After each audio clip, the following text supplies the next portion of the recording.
quickly can your company adapt to the new normal? How quickly can you, as its CEO? How about its shareholders? I'm Dickinson Bransford, Managing Director with investment bank Mid-Market Securities. I also write a business ownership column for thomasnet.com, the 120-year-old business-to-business marketplace. COVID-19 is bankrupting some otherwise solid companies. Nobody knows how long this economic disruption is going to last, but we do know that the timeline will be governed by biology, medical science, and the inherently unpredictable innovation process. There are over 120 different drugs or treatments of some sort in the pipeline now, with an unprecedented international race to find a solution. So we certainly have reason for cautious optimism.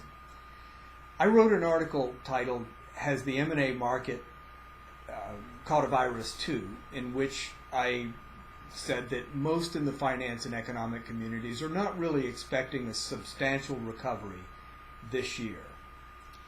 In fact, a recent economist had said that, or a prominent economist rather, had said that it will probably look like, the recovery pattern will probably look like a Nike logo swoosh, a steep decline followed by a long, slow recovery.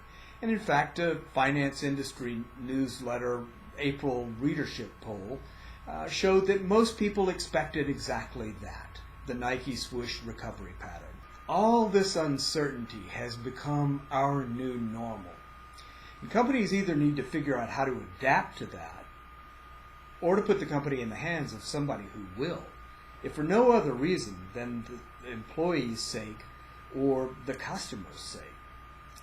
One public company CEO recently said to analysts that they couldn't provide forecasts until all this uncertainty settled down and they understood now what the new normal looks like. I think the guy completely missed the elephant in the room.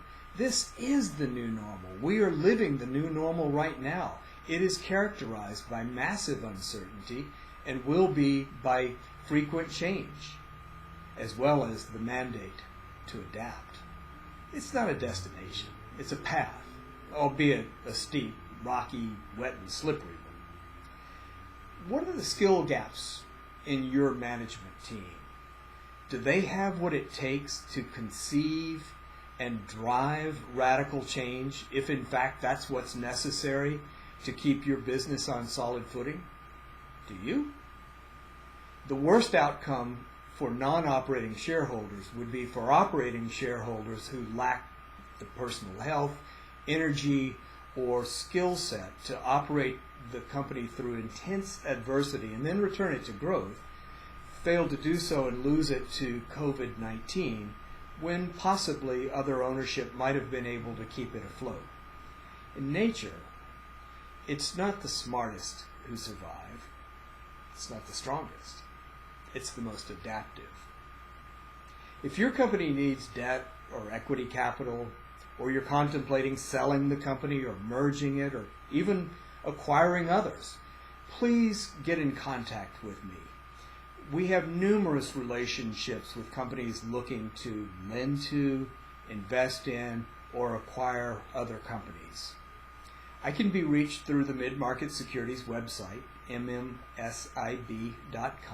or alternately my personal blog, SiliconValleyMergersAndAcquisitions.com, with the word "and" spelled out. If you think these short discussions are worthwhile, please consider subscribing to my channel by clicking the button just below.